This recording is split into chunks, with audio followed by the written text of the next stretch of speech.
Bonjour, bonsoir la famille. Bisika nyonso bozwami, abonné à Noëlla TV, balandi à Noëlla TV. Bao s'abonner na Noëlla TV te, la famille s'il vous plaît. To like, to s'abonner, to partager pe vidéo na biso et ko sala biso bien la famille s'il vous plaît. Na Afrique, na Europe, na Asie, na Amérique, na pesi bino mbote nzambe aleka kobomba biso pe aleka kobatela biso la famille et ko sala biso bien makasi.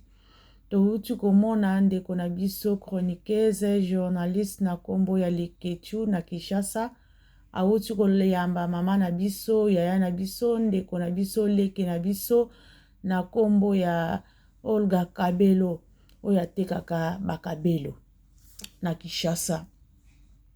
Vraiment na sepeli na ndenge Leketu a posé ba question lolenge à répondre pe vraiment na sepeli.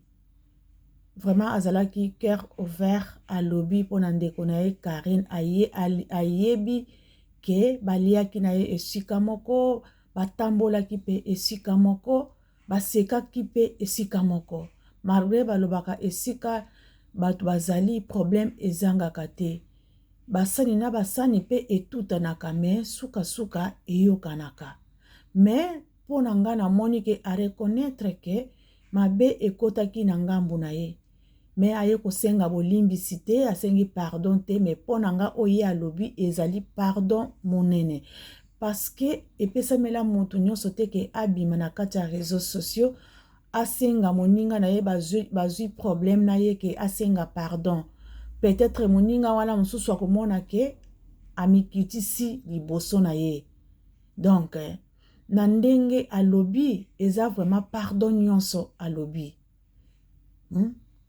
po alobi ke soki bakokutana na nzela na ye akutani na Karine akopesa ye mbote po 2 ans kofana na mutu place moko eza quand même ebele bosali pe famille malgré tout bakoswana ekoti babebani mais quand même azo reconnaître ke basalaki famille baliaki place moko basepelaki pe place moko vraiment chapeau epesamela moto nyonso te po alobi aza mwana nzambe asambelaka pourquoi oya kozala na likambo ya moto na motema bambula na bambula eza mabe nzambe akoya kozwa yo na butu toyebi te kolala kolamuka ezali habitude te nzambe akoya kozwa yo okufa na likambo na moto na motema donc na oyo awuti kosala epa ya Leketu eza vraiment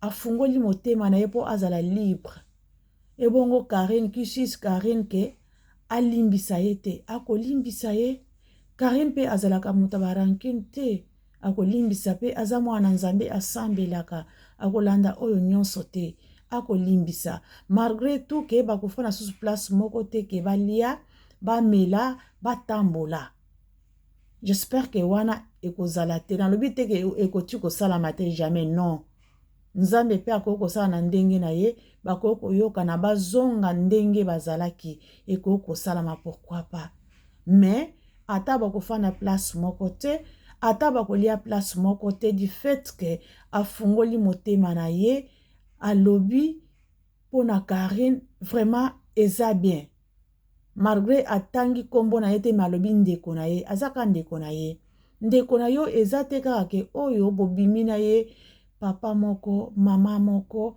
wana nde aza ndeko na yo non toza bakongolais na bakongolaise même azali roi azali angolaise 50% 50% congolaise mais azali africaine azali pe kaka congolaise eza problème te pe na sepeli lolenge ya reconnaître ke ezali réseaux sociaux moto ebebisaki réseaux sociaux moto bando kopelisa moto a reconnaître yango mpona kolakisa ke réseaux sociaux ezali place te akomema ba problème na bino privé bomema ngo na réseaux sociaux ekopesa bino solution même pas ekopesa bino donc ezalaka pe place te ke boya pe wana juge azalaka wana tribunal azali wana po bakatela bino makambo te réseaux sociaux eza wana kaka po bapelisa moto batia ba deuxième na bango babeta ba 12 na bango po nani YouTube aleka kofuta quelque chose. C'est ça place ya réseaux sociaux. Siko biso bato mayele yo kuna ye kuna ngai kuna il faut ko yeba ke oyo nyonso ezokotalela privé ezali privé makambo oyo ya ndako na yo ya bana ya mobali ya mwasi na yo komema ngo na réseaux sociaux te parce que réseaux sociaux ekopesa solution te ekosala pe eloko moko ya malamu te. Au contraire réseaux sociaux bakoseka bakotiola bakofinga. Donc malamu na ye a reconnaître que moto epelisaki bango moto ezali réseaux sociaux. Peut-être na bango moko soki balukaki solution balingaki bayokana elingaki ebima moto boyete. Donc du fait que ye moko apelisaki moto wana pe ye moko abanda koluka pe ba chroniqueuse po abanda kosala ba life abanda koloba o nyonso alobaki. Donc du fait que amoni ke ezalaki mabe a reconnaître mabe wana. Donc namoni vraiment Nzambe pe a pardonné ye pe a limbisi na nyonso oyo ebimaki na bibebo na ye lokola ke libaku ke abetisaki ndeko na biso Karine. Vraiment Nzambe a pambola ye vraiment azali mwasi azali pe mwana na Nzambe azali na bana pourquoi kokangela moninga kanda oyo ozwi ye mabe même pas ye moko alobi nazwaki pe mabe pe te tozalaki pe na problème même pas na 2 ans bazwaki problème te. Du fait que réseaux sociaux mote kaboli bango mais c'est bien vraiment wana pe Nzambe akolimbisa ye. Mais bandeko ya Noela TV nga na kotia maloba oyo ye moko awuti koloba na epa ya ndeko na biso Leketu ndenge atuni ye bino pe boyo kango ndenge a répondre parce que ezali na ba mosusu pe balandi yango te ezana ba mosusu pe basi balandi yango déjà. Donc ngai nazotia kaka maloba oyo ebimi na monoko na ngai te ebimi na monoko ya ye moko Olga Kabelo.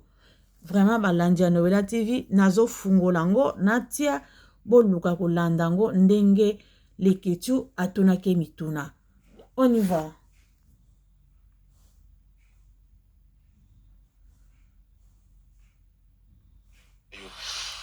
Zarandi on a biso Karine Mokonzi oyo vous travaillez un peu bien.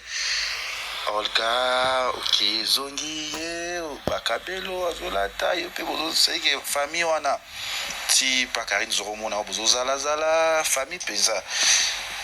Je sais pas contrat wana bosinaka esilaka nango po de adi komona wana kanzaki soli kamba contrat ezaki neti famille penza bokomaka.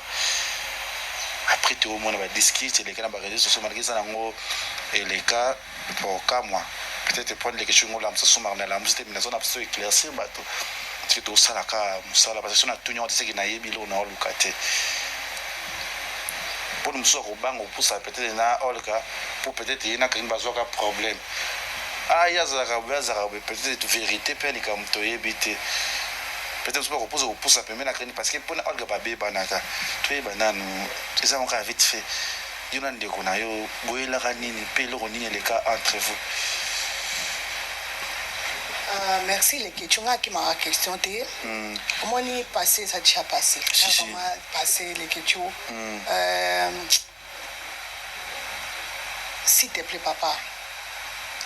S'il te plaît vraiment tu me consulter question. Ah oui. Vraiment Olimbisa ezali publicité mutekoti po eza vidéo na biso s'il te plaît papa. S'il te plaît vraiment tu me l'autre côté et l'autre côté au moins ils sont que ça la moto tu vanda depuis de 2 ans sans discussion les gars ça a manqué à battre ça ngati ne manqué ngati Wow. Raison pour laquelle d'abord défendre même dans l'émission parce que faut le ngal baka oyo dans son mona Si et l'autre côté attaque oh non moi ba oh bangole ba falta de respect to ni toi gangela nga bien ngala gangela et tu ça ma discussion tu vas se comprendre bien mais réseaux sociaux Ils ont encore réseaux sociaux, papa. Regret nous avons les réseaux sociaux. Oui. Voilà, vous comprenez déjà, bien temps à des têtes les canaux déjà, et ça les réseaux sociaux plus de 2 ans qu'on a moi si soit naté, l'autre mais réseaux sociaux quand on yaki oyaki, et ça n'a pas monté, on te monte ça. Oui, tu as même une gala par là, tu as dit que non a fait bâton à qui a salé qui au boy, même hier, les réseaux sociaux. Mais le peso qui s'engue vos à la bonne on a vos sola et ça non m'avait été.